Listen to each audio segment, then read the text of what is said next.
So Michael, how's this offseason been? I mean, because we've been here for months now that like a different vibe around the team ever since spring practice. I mean, now that the offseason is almost over, I mean, how would you describe the vibe right now, the culture of the team? Oh, I'm excited. I mean, I think not only have the guys put in the work day in and day out in the weight room, on the field. I think everybody's ready to get season ramped up. We got like 30 more days, so everybody's ready to get fall camp started, and I think everybody had a successful offseason, so I'm happy with where we're at. Even though the defensive line lost some key players, I think there's a pretty good sense of continuity. Obviously, the same position coach helps too. I mean, do you feel that it's really just more of the same in 2022?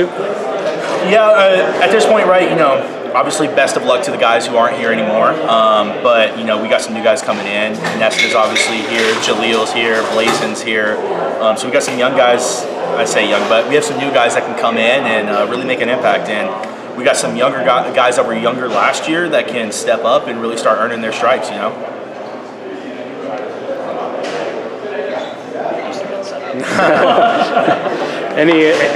Any wrinkle without revealing too much that you think is going to be different about this defensive line, or it's like if it's not broken, don't fix it type of mentality? Yeah, I mean, here's the thing, right? Like, the scheme in and of itself is the scheme, right? That's not going to change from what you guys saw in spring.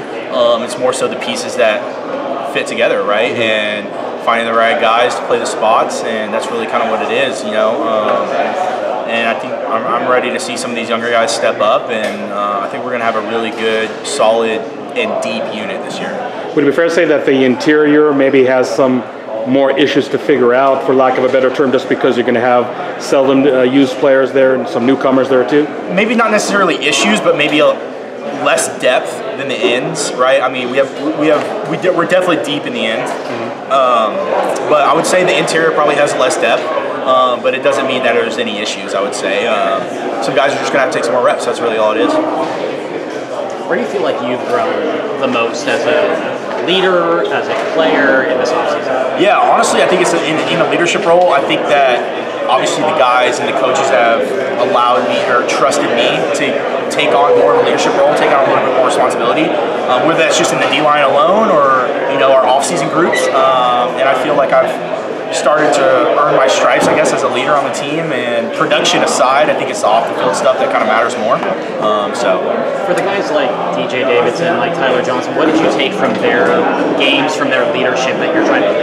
Yeah, a lot of, especially DJ, just the love for the game, right? Like the love to always be defining your craft, to become a master of that craft, right? And I think DJ was kind of a sleeper in the draft, right? And now everybody saw what he can really do.